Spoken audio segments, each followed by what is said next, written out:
So anybody can. Okay, cool. Okay.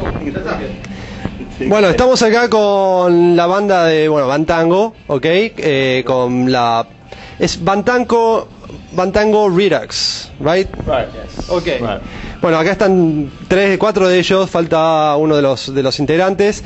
Nos van a contar un poquito qué está pasando. Okay, there's a reunion of Mark. Okay, this is a reunion of the original members, right? Correct. Yeah, all original members except new vocalist. Okay, and what is hey, surprise! Film us, man. Okay, nice. You can keep filming. Before coming here, I was reading another interview with Joe. He was telling that he never got involved in this situation in the reunion. So to make it clear, I don't want to go in this direction all the time on all the interview, but let's make it clear. How do you try to contact him to make it clear? Like I said in that interview, I mean, we put out a lot of phone calls, a lot of emails. We actually Kyle actually put up a demand Bang Tango original members back MySpace page.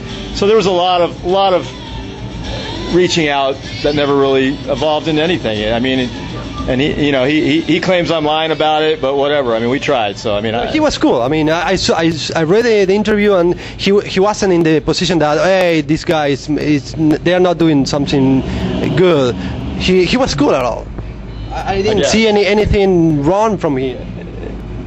Yeah, well, he told. I'm going. Okay, well. I mean, there was a, he didn't tell the truth about the start of the band. He didn't tell us about the truth about what we do. He hasn't talked to us for 15 years yet. Seems to think we have jobs that we don't have. I don't understand what you saw that was good about that. Okay. Yeah, I mean, there was he didn't tell a lot of truths. I mean, we're just telling the truth. He wasn't. Well, we tried. We called him. He said he looked on his MySpace, couldn't find it. I sent him MySpace requests plenty. Left him messages on his voicemail. Machine was full for 3 months straight. So you tried. You totally tried. Like I said, we tried. I mean, we don't have to backpedal on that. I mean, we basically tried, and he's claiming we did it, but whatever, Let's say it's frustrating when he lies about it. It's like I'm still playing drums. Yeah, it's fine that you don't want to do it, and it doesn't bother us. Like what he's doing, it shouldn't bother him what we're doing. But so if he shows up, he's gonna probably sing a couple of songs, maybe. What's that? If he shows up, I have no problem with that. Yeah, he's not going to show up because we won't let him in. Because last time he was in town, he wouldn't let me in. So he wouldn't even let him into his show.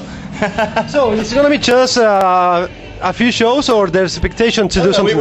We've talked about doing some other stuff. This is our second show, and the first one went really well. And tonight we're playing again, and we'll see how it goes. But it's rolling along really nice. We're getting some cool attention, and we'll probably continue on. We'll be doing some stuff. How did you get together? How was the process to you be included? I used to actually, when I first moved up to LA from San Diego back in the 80s, I actually played with Kyle in a band for a short time, and then I played with Mark for a short time. We kind of lost touch, and I moved to New York and did my own thing, and then went on to bigger and better things. And then Mark and I communicated after probably not seeing each other or talking to each other for 20 plus years. And I got a call one night, and he says, "Hey man, what would you think of doing this, man? We all really got the itch to go out and do this again, and there's some great songs there that never were really played in the United States and that are great." And I said, "So send me MP3s." Yeah. What do you do before playing now? Well, I played out in New York for quite some time. I was in an all-original band for a number of years. We're close to getting a deal, and I play out currently in a cover band called Crush out there, and that's what I've been doing. I've been keeping my chops up and just doing my thing. So, it kind of worked out great. I just flew out, and we hit 3 days of rehearsal and did our first show. So it went pretty well. I'm happy with it. So, how was the feeling to play again together?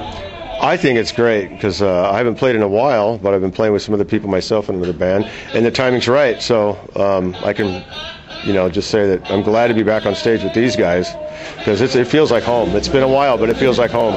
Nice. What are you gonna play the whole album? The whole Psycho Coffee, right? Yeah, we're not playing the whole album. We're playing some stuff from Psycho Cafe, some from Love After Death, and A couple, not as many from Dancing on Coals. Only a couple songs. Yeah. From that. Yeah.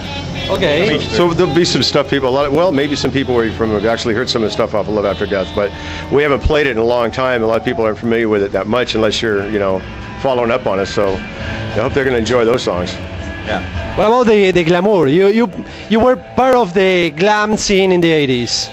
What? Do you think it's over? All the glam stuff, or?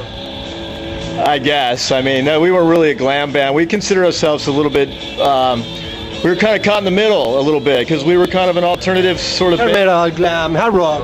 However you want to call it, man. It's rock and roll to me, and that's pretty much what we're just a rock and roll band. We're a street rock and roll band, and we came out of a certain time and period in Los Angeles where there was a huge pulsing scene, and we just did our thing, It was unique, it was different, and, here we are, still doing it. I think anybody at that time that came out, if you got a deal, and you had long hair, you're glam. You're glam. You're glam. So I mean, you kind of fit into that motif, and that's the alley that you went down.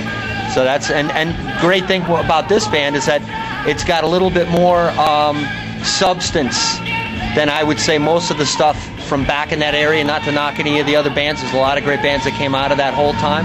But I tell you what, that these guys got a lot more playing substance than a lot of the bands that really did come out during that time. Absolutely. What's going on next? Tuning in. What's it? After the show? We've been offered some tour dates in Europe, actually. So we're just kind of like pondering on how to put it all together. And so there's nothing concrete right now, but for sure something in the future. So we're looking forward to doing it again. Are you staying here in LA, or did you? Well, a couple of us from LA. The other guys flew in. He's from Vegas. He's from New York. So this is kind of where 3 of us live here. So we made them come to us. I don't know exactly yet where we're going from here, but definitely there's plans in the works. Okay, there's anything else, guys, you wanna include? Just can't wait to rock it out tonight. We're looking forward to doing it again. We had our first show at Brixton. It went great, and we're ready to do it again. And hopefully we'll see everybody again. Keep it growing. Thanks for the interview, guys. Yeah, thank you. Nos vemos. So long.